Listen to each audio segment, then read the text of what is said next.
Kita percaya Ba'alawi itu zuriyah Nabi ataupun bukan, itu tidak mempengaruhi keimanan kita. Karena tidak termasuk rukun iman, itu yang pertama. Satu orang, kaki Habib, yang ahli maksiat, ahli minum khamr, ya, ahli narkoba, itu lebih mulia dibandingkan surbannya para ulama. Kira-kira pernyataan seperti itu tidak boleh dikritik. Tidak boleh dikomentari.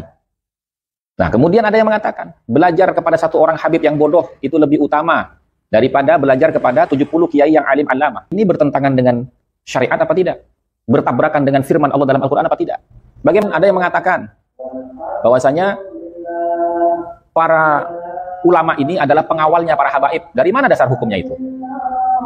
Kutipan dari mana itu? Pernyataan ulama mana yang seperti itu?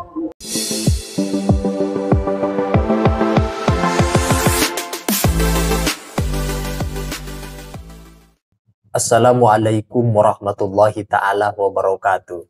Gus Hasan saat menjawab komentar dari salah seorang netizen yang berkata kalau membatalkan nasab Sada Ba'alawi sama halnya dengan antek-antek PKI yang tidak suka kepada kalangan habaib. Lantas Gus Hasan mengatakan, mempersoalkan nasab Ba'alawi dari bagian zuriyah Nabi tidak berarti membenci mereka. Tetap saja mereka dianggap saudara-saudara sesama orang Islam. Hanya saja hurufat, doktrinan, dawir yang mereka tunjukkan wajib hal itu ditolak. Kendati mereka mengaku cucu Nabi, tidak satupun dari klan Ba'alawi katanya dapat mampu membuktikannya secara tes DNA dari sejarah ilmu-ilmu tarikh, filologi maupun tidak bisa membuktikan dari segi kitab nasab. Kata Gus Hasan, apakah akal sehat kita dapat menerima akan hurufat yang menyesatkan umat dan doktrin bagi kaum muslimin yang selalu ditonjol-tonjolkan oleh oknum Ba'alawi? Jelas kata Gus Hasan ini tidak bisa diterima dalam hal apapun hurufat doktrinan yang disampaikan oleh oknum Ba'alawi dalam tanda kutip besar, sebagian besar itu sangat menyesatkan dan tidak bisa diterima.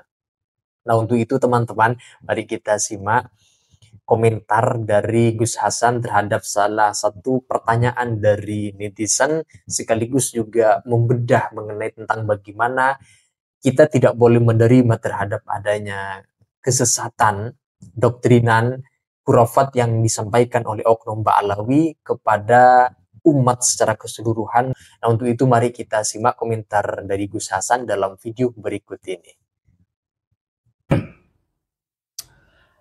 Pada kesempatan video kali ini saya ingin kembali ya menanggapi komentar dari akun yang bernama Samsuri MTM Priority. Ya, dia mengatakan begini. Orang-orang yang tidak suka kepada para habaib hanya orang-orang komunis yang ingin merusak agama Islam dan ingin memecah agama Islam. Inilah ciri-ciri orang-orang PKI. Nah, komentar seperti ini teman-teman, ini komentar yang terlalu dangkal di dalam menyikapi polemik nasab yang selama ini terjadi. Karena apa? Karena begini ya, dari mana sisi mereka melihat orang-orang yang sedang membicarakan tentang keabsahan nasabnya Ba'alawi itu dikaitkan dengan ciri-ciri orang PKI yang membenci kepada para habaib. Kalau kita melihat teman-teman ya, kita melihat ya bahwasanya PKI ya, yaitu Partai Komunis Indonesia, yang memang dalam sejarah bangsa kita itu tidak pernah mereka itu membenci satu golongan tertentu. Ya, PKI itu semua yang bertentangan dengan PKI itu semuanya dimusuhi. Terlepas itu orang Jawa, terlepas itu orang Sunda, terlepas itu orang Madura, orang Sumatera, orang Kalimantan, orang Papua, orang Sulawesi, orang NTT, NTB, Timur Timur, dan lain sebagainya. Gitu. Dan kalau kita mau melihat sejarah gitu ya, berapa banyak korban ya tragedi pembantaian PKI itu dari kalangan Ba'alawi dengan diperbandingkan korban yang dari kalangan non-Ba'alawi. Tentu kita sama-sama sepakat, korbannya itu banyakan dari non-Ba'alawi. Bahkan dari kalangan Ba'alawi itu bisa dikatakan tidak ada. Kalaupun ada bisa dihitung dengan jari. Gitu teman-teman ya. Jadi ya, kepada Bang Samsuri ini, Anda jangan gampang menuduh orang itu PKI. Ya, karena apa? Karena fakta sejarah dan realita sejarah yang terjadi yang berkaitan dengan PKI itu juga ada dari kalangan Ba'alawi. Ya, itu yang perlu Anda pahami. Yang kedua begini, Bang Samsuri ya. Ketika siapapun itu, baik dari kalangan Ba'alawi yang menyampaikan sesuatu yang tidak sesuai dengan standarisasi keilmuan, lalu apakah kita tidak boleh untuk mengkritik dan mengomentari sesuatu yang tidak sesuai dengan standar kaedah keilmuan? Seperti contoh misalkan ya, pernyataan-pernyataan para habaib itu yang tidak perlu saya sebutkan namanya karena sudah terlalu viral gitu ya. Ada yang mengatakan, percaya dan tidaknya Anda semua terhadap Alwi bin Ubaidillah sebagai putra Ahmad bin Isa, itu tergantung iman sampean. Loh bagaimana ini? Tidak kita komentari. Bagaimana tidak kita kritik hal seperti ini? Wong percaya dan tidaknya kita kepada nasab seseorang atau pengakuan nasab seseorang, itu kok dikaitkan dengan iman? Nggak ada kaitannya dengan iman itu. Kita percaya Ba'alawi itu zuriyah Nabi ataupun bukan, itu tidak mempengaruhi keimanan kita. Karena tidak termasuk rukun iman, itu yang pertama.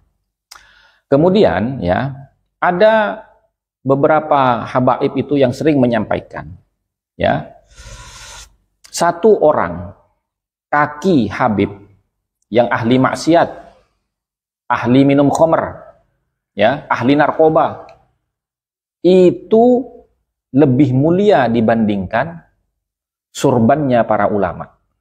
Kira-kira pernyataan seperti itu tidak boleh dikritik, tidak boleh dikomentari. Nah, kemudian ada yang mengatakan, belajar kepada satu orang habib yang bodoh itu lebih utama daripada belajar kepada 70 kiai yang alim allamah. Kira-kira menurut sampean, ini bertentangan dengan syariat apa tidak? Bertabrakan dengan firman Allah dalam Al-Quran apa tidak? Bagaimana mungkin belajar kepada satu orang yang bodoh itu bisa lebih utama daripada belajar kepada 70 kiai yang alim allamah? Sementara Al-Quran itu memerintahkan kepada kita. Apa perintah Al-Quran kepada kita? Fas'alu ahla dzikri in kuntum la ta'lamun. Bertanyalah kepada orang-orang yang berilmu, yang alim allamah, kalau kamu tidak mengetahui. Bukan perintah bertanya kepada orang bodoh itu lebih utama daripada bertanya kepada orang yang berilmu. 70 kali lipat keutamaannya hanya karena dia menyandang gelar sebagai zuriyah Nabi. Apalagi pengakuan sebagai zuriyah nabinya itu belum terverifikasi secara kajian pustaka dalam ilmu-ilmu sejarah dan nasab, dan juga scientific test DNA. Gitu loh. Jadi ketika orang itu mengkritik atau mengomentari atau mengkanter narasi-narasi yang tidak sesuai dengan ajaran-ajaran agama, apakah itu dikatakan ciri-ciri PKI? Nah, ini yang perlu Anda pahami. Jadi jangan mudah menjustifikasi orang lain hanya karena Anda tidak mengerti titik poin permasalahan apa yang terjadi saat ini. Itu. Ya. Kemudian ada yang mengatakan bahwasanya para ulama ini adalah pengawalnya para habaib. Dari mana dasar hukumnya itu? Kutipan dari mana itu? Pernyataan ulama mana yang seperti itu? Nah, itu yang perlu Anda pahami itu. Kemudian hadis sakalain. Ya, hadis sakalain itu kan satu, kitabullah wa itratu ali baiti. Nah, itroh itu dimaknai oleh mereka habaib. Dari mana dasarnya itu? Nah, hal-hal seperti itu, apakah tidak boleh kita kritik? Tidak boleh kita komentari? Dengan alasan kalau kita mengkritik mereka, kalau kita mengomentari mereka, maka kita dianggap orang yang membenci. Dan ketika kita dianggap orang yang membenci, maka yang membenci itu adalah ciri-ciri daripada PKI. Loh, ini kerangka berpikirnya sampean dari mana gitu loh. Ya. Jadi kalau mau berbicara atau ikut serta mengomentari ya perdebatan di dalam polemik nasab ini, gunakanlah kaedah-kaedah keilmuan, narasi-narasi ilmiah, argumentasi yang ilmiah. Jangan emosional. Justru ya tuduhan Anda inilah yang berangkat dari kebencian dan kefanatikan. Kira-kira demikian dari saya teman-teman ya. Mudah-mudahan bisa difahami dan mudah-mudahan teman-teman yang masih memang pro kepada para habaib ya, itu hak Anda, tidak ada masalah gitu loh. Tapi ketika Anda mengomentari atau ingin membela para habaib, maka gunakanlah jalur keilmuan. Jangan menggunakan narasi-narasi yang tidak baik ya, yang cenderung menjustifikasi, tidak memiliki kerangka keilmuan di dalam berpikir, sehingga Anda ini terkesan membuat ricuh, mengaburkan kebenaran yang hakiki gitu loh. Kita ini kan sedang mencari kebenaran, bukan mencari pembenaran. Kan gitu teman-teman ya. Demikian dari saya, mudah-mudahan bisa difahami dan dimengerti. Mohon maaf, mudah-mudahan kita semua bukan berangkat dari kebencian, tapi berangkat dari rasa tanggung jawab sebagai umat Kanjeng Nabi Muhammad SAW untuk menjaga marwah kemuliaan keluarga keturunan Kanjeng Nabi Muhammad SAW. Ketika Gus Hasan berkomentar pedas terkait dengan nasab Sada Ba'alawi, tidak berarti didasarkan terhadap kebencian kepada oknum-oknum Ba'alawi itu sendiri, namun mencari kebenaran berdasarkan apa yang Gus Hasan yakini selama ini, berdasarkan tentang catatan manuskrip-manuskrip atau kitab-kitab yang dapat dipertanggungjawabkan status keilmiahannya, yang menjelaskan tentang benar tidaknya nasab Sada Ba'alawi itu bagian dari keturunan Nabi Muhammad SAW. Jadi kalau ada framing, kalau ada komentar yang mengatakan bahwa para begal nasab, orang yang membatalkan nasab Ba'alawi itu karena dasarnya adalah kebencian, kemudian itu termasuk dari antek-antek komunis, antek-antek PKI, maka tuduhan-tuduhan framing seperti ini hanya ingin mengkeruh suasana saja.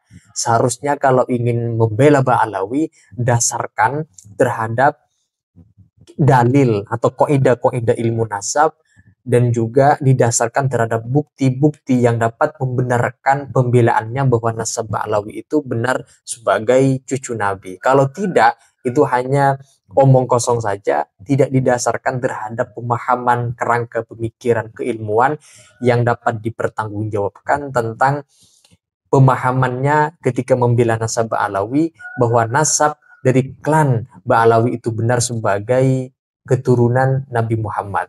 Itu saja teman-teman, silakan kalau kalian ingin berkomentar terkait dengan jawaban penjelasan dari Gus Hasan yang barusan kita simak, silakan tulis pendapat kalian di dalam komentar sana. Sekian dari saya, wassalamualaikum warahmatullahi wabarakatuh.